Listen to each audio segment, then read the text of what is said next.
Hello दोस्तों, तो स्वागत है नई वीडियोस में।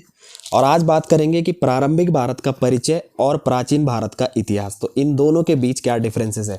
कल इसका रिव्यू बताया था, डिस्क्रिप्शन में लिंक दे दूंगा, वीडियोस को जाके देख सकते हैं कैसी है क्या है। क्वालिटी बिल्कुल A1 क्वालिटी आई है, कोई दिक्कत नहीं है। आप रिव्यू जाके देख सकते हैं कितने की है क्या है, ठीक है। तो अब बात करेंगे इन दोनों के बीच क्या डिफरेंसेस है। तो डिफरेंसेस ये है इन दोनों के बीच। सबसे पहले मैं इसका रिव्यू कंटेंट्स देखेंगे इन दोनों के, और कंटेंट्स के द्वारा देखेंगे कि इन दोनों में क्या डिफरेंसेस है, ठीक है। विषय सूची देखेंगे इन दोनों की। तो सबसे पहले ये आती है Oxford India paperbacks publication से, और ये आती है ओरिएंट ब्लैक स्वान पब्लिकेशन से। तो दोनों के पब्लिकेशंस अलग हैं और दोनों RS शर्मा की बुक हैं, ठीक है। तो देखते हैं इन दोनों के बीच क्या डिफरेंस है, इन दोनों के बीच तुलना करते हैं, इन दोनों के कंटेंट्स देखते हैं, और तभी ताकि हम एक फैसले पे आएंगे, ठीक है। तो चलिए शुरू करते हैं इन दोनों के बीच का डिफरेंस है। तो जानते हैं इन दोनों के बीच का डिफरेंसेस क्या है, ठीक है। तो सबसे पहले बात कर लेते हैं इसकी क्वालिटी की। तो क्वालिटी आप देख सकते हैं कि ये ऑफलाइन है और ये ऑनलाइन मंगाई हुई है। तो ये मैंने मार्केट से खरीदी थी। इसकी क्वालिटी तो A1 है ही पहले से, ठीक है।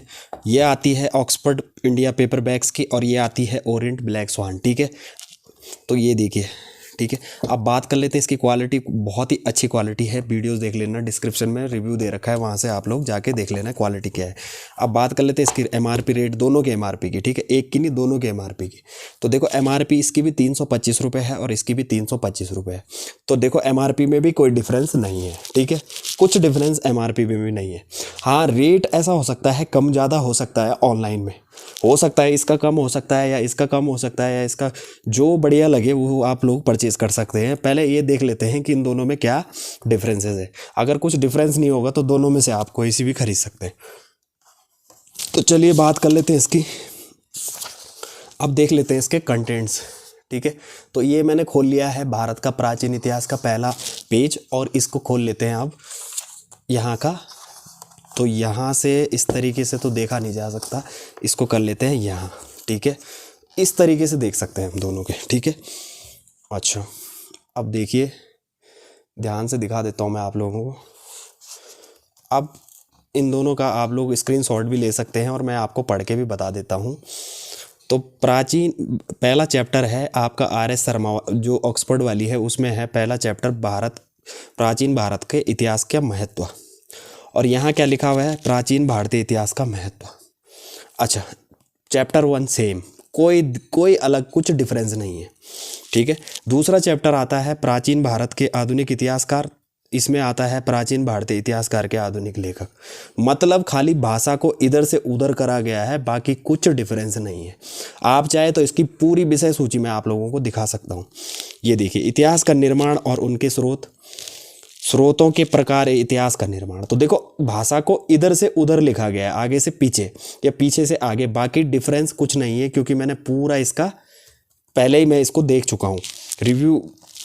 और बाकी जो इसका वो है रिव्यू में, मैंने इसकी विषय सूची भी पूरी बता रखी है आप लोगों को, जो पीछे वीडियोस में, ठीक है। तो देखो, डिफरेंस लग रहा है आप लोगों को कुछ, कि मेरे को तो कुछ अलग नहीं लग रहा है। एक ही चीज़ दी हुई है, खाली भाषा को इधर से उधर किया गया है, बस एक ही चीज़ है, सिर्फ अलग अलग पब्लिकेशन से आती, इसलिए नाम अलग रखे हुए हैं, समझ गए। बाकी कुछ नहीं है। अगर मैं अध्याय की बात करूं तो देखो, इसमें अध्याय देख सकते हैं आप लोग इसमें कि कितने अध्याय हैं। देखो 33 अध्याय इसमें है, 33, ठीक है। लास्ट अध्याय कौन सा है, विज्ञान और सभ्यता का विरासत, ठीक है।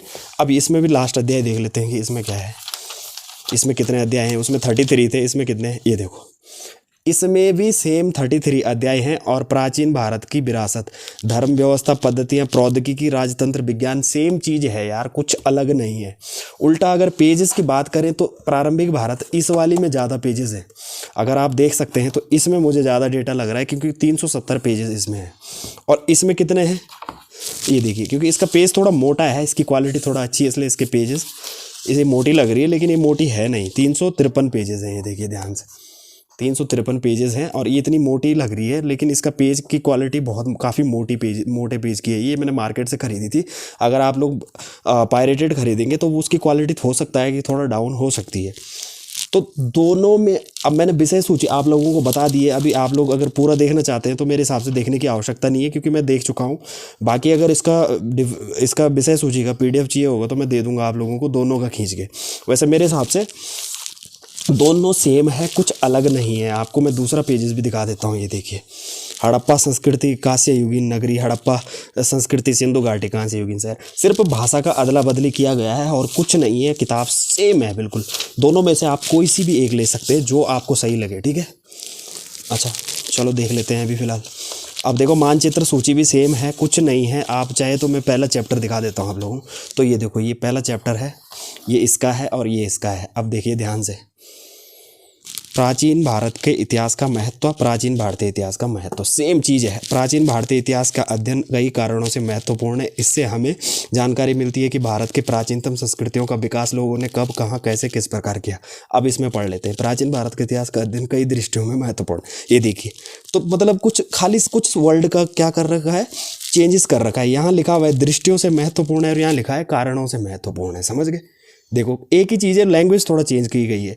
इससे हमें जानकारी मिलती है कि मानव समुदाय ने हमारे देश में प्राचीन संस्कृतियों का विकास कब, कहाँ, कैसे किया। देखो तो सेम है, आप चाहे तो इसका स्क्रीनशॉट ले सकते हैं, कोई कुछ अलग नहीं है। अब रही बात इन दोनों में से कि कौन सी खरीदनी चाहिए, क्या है ये, ठीक है, कौन सी खरीदनी चाहिए। तो देखो दोनों में से अगर हो किसी का भी कोई चीपेस्ट या अच्छा प्राइस आप लोगों को डील, अच्छी डील मिल जाती है, तो दोनों में से कोई एक खरीद लो। कुछ अलग नहीं है इन दोनों में, कोई डिफरेंस नहीं है। समझ गए? कुछ अलग डिफरेंस नहीं है इन दोनों का। अगर इसका प्राइस सस्ता मिलता है तो ये खरीद लो न्यू एडिशन, और इसका प्राइस सस्ता मिल जाता है तो इसको खरीद लो। कुछ डिफरेंस नहीं है, दोनों में सेम चीज़ है, खाली नाम का फ़र्क है और भाषा को थोड़ा सा थोड़ा सा अलग किया गया है बस भाषा को। कुछ जैसे वहाँ कारणों को लिखा गया था और वहाँ दृष्टियों को लिखा गया, तो बस ये फ़र्क है, बाकी कुछ फ़र्क नहीं है। एक ही बुक है, आप चाहे तो इन दोनों में से एक कोई सी भी खरीद सकते हैं। बाकी कोई क्वेश्चन आप लोगों को इनसे लेकर अगर होगा, कुछ छूट गया होगा मेरे से वीडियो में बताने में, तो आप लोग मेरे को कमेंट सेक्शन में पूछ सकते हैं, ठीक है। और इसका नया एडिशन ये 2021 का एडिशन है, अभी 2023 का एडिशन मैंने मंगाया हुआ है ऑनलाइन। इसका जल्दी मैं रिव्यू करने वाला हूँ कि नए में और इसमें क्या डिफरेंसेस है, क्या परिवर्तन किया गया है इसमें और उसमें, ठीक है, नई वाली में। तो फिर मैं उस टाइम पे भी बताऊंगा आप लोगों को कि आपको ये लेनी चाहिए कि नहीं लेनी चाहिए, ठीक है। और वैसे इन दोनों में से जो सस्ती मिल जाए आप दोनों में से कोई एक खरीद सकते हैं। दोनों सेम है, कोई डिफरेंस नहीं है, बल्कि उल्टा ये कॉम्पैक्ट थोड़ा सा अच्छा साइज़ है। ये देखिए, ले जाने में भी आसान है। बाकी ऐसा नहीं बोलूँगा कि ये ख़राब है, ये भी अच्छी है और ये भी अच्छी है, दोनों अच्छी हैं। जिस पे अच्छी डील मिल जाए वो खरीद लीजिए, ठीक है। तो चलिए, वीडियो अच्छा लगेगा तो लाइक करना, चैनल में नए होंगे तो प्लीज़ चैनल को सब्सक्राइब ज़रूर करना। धन्यवाद।